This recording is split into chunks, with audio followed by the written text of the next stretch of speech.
Bienvenue, chers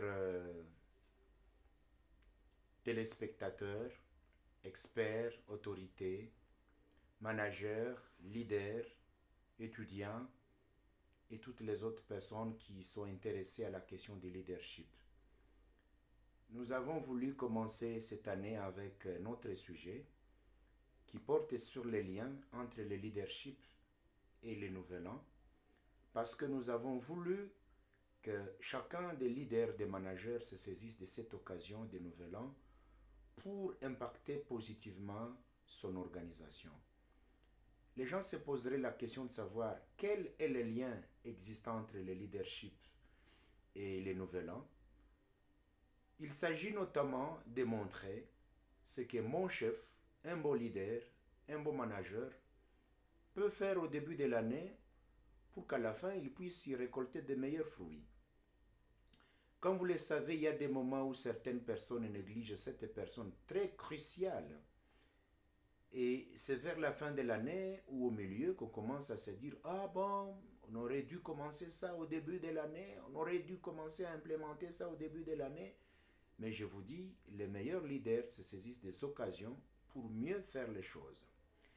Comme on porte les sujets sur l'année, comme les sujets portés sur l'année, on vient de le dire, la première des choses qu'il faut savoir, c'est que un bon leader au début de l'année doit savoir motiver ses agents, c'est-à-dire soit par des récompenses morales, matérielles, les souhaits des meilleurs vœux juste pour leur montrer qu'il était de cœur avec eux toute l'année.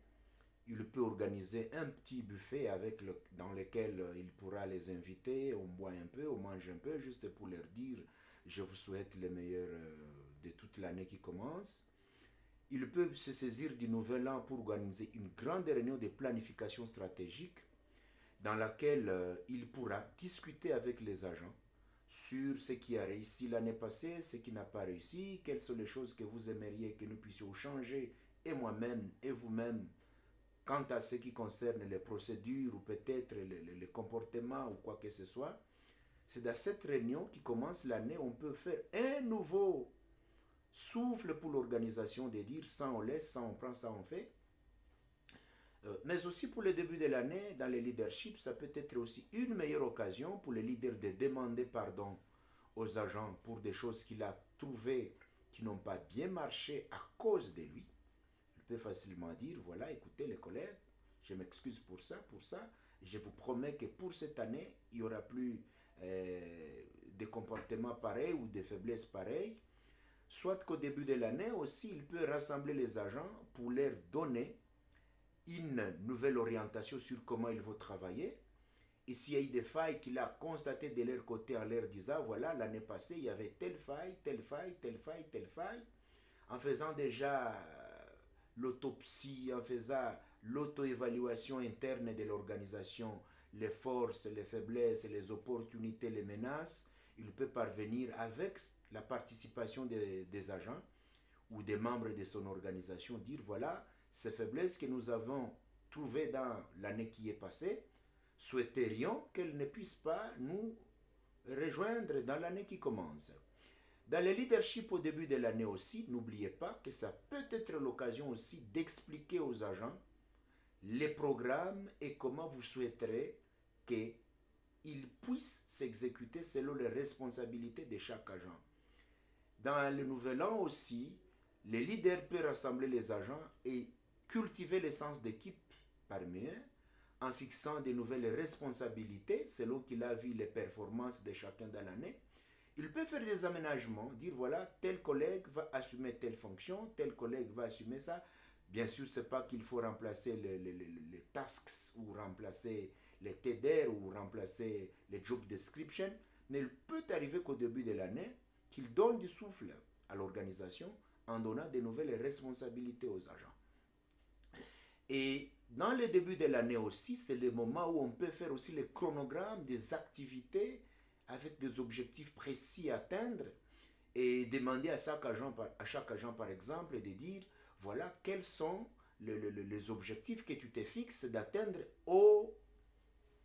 au cours de l'année et qu'à la fin de l'année, que nous soyons capables de t'évaluer sur base de ça. C'est ce que nous appelons les targets, les cibles qu'on doit atteindre dans l'année. Et l'agent vous dit, j'aimerais par exemple qu'à la fin de l'année, que j'ai atteint ça, ça, ça, ça, ça.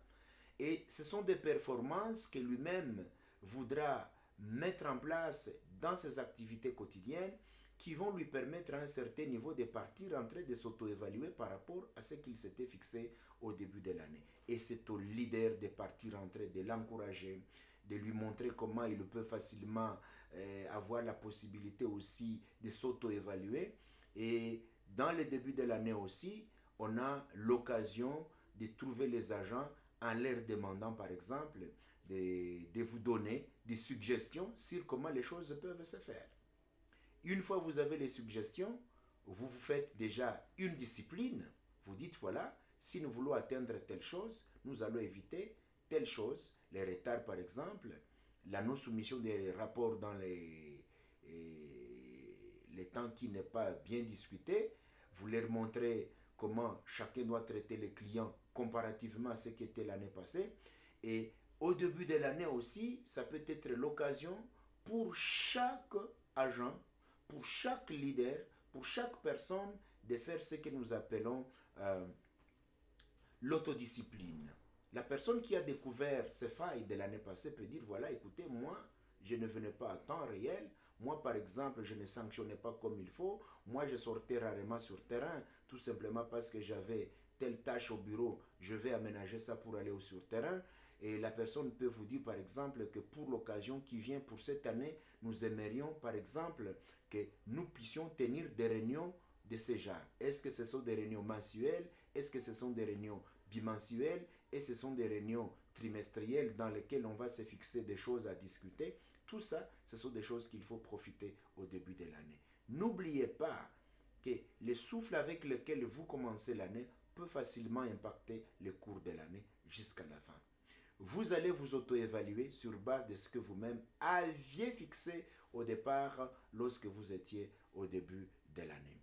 Et c'est la raison pour laquelle, lorsque nous sommes en train de parler de leadership et le nouvel an, c'est dans le sens de montrer que les nouvelles, euh, le nouvel an ne doit pas être une période dans laquelle on festoie, on s'assoit, on dit oh on est dans le mois de janvier, les gens n'ont pas de motivation, il n'y a pas d'argent, il n'y a pas ceci, cela. Mais non, c'est le moment où plutôt on doit fournir les efforts parce qu'on ne sait pas les choses, les imprévus qui pourront atteindre l'année et de sorte que l'année trouve des problèmes ou des difficultés pendant que vous aurez déjà fait un pas de géant au début de l'année.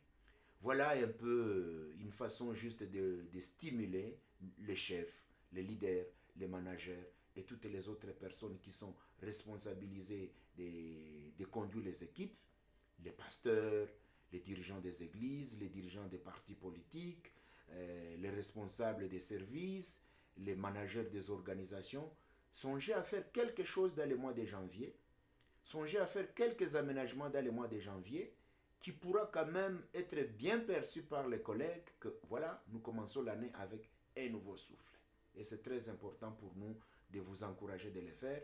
Et vous allez voir qu'à un certain niveau, ça va vous produire de meilleurs résultats parce que vous aurez déjà songé à faire des choses avec vos équipes tout au début de l'année. Voilà, nous n'aimerions pas vous prendre trop le temps, c'est juste quelque chose pour vous souhaiter les meilleurs vœux de l'année et sachant que dans l'année, nous continuerons à partager avec vous des leçons. N'oubliez pas de liker, de partager nos vidéos et aussi de voir dans la liste de nos leçons que nous avons publiées dans l'année passée, là où nous avons parlé aussi de l'évaluation des agents au début ou à la fin de l'année. Parce que si vous n'avez pas encore fait l'évaluation, c'est que vous avez un retard, mais qui peut être récupéré dans ces mois pour dire nous voulons faire l'évaluation pour que nous commencions l'année avec du nouveau souffle. Merci beaucoup. Ne manquez pas de partager notre leçon. Ne manquez pas de vous abonner pour que toute nouvelle leçon qui sera publiée puisse vous atteindre. Et à un certain niveau, vous allez trouver aussi notre numéro WhatsApp sur le site pour que nous puissions continuer d'avoir des interactions, des discussions et pourquoi pas aussi des suggestions, des sujets que vous aimeriez que nous puissions traiter au cours de l'année. Merci beaucoup. C'est nous qui sommes très heureux de vous avoir avec nous.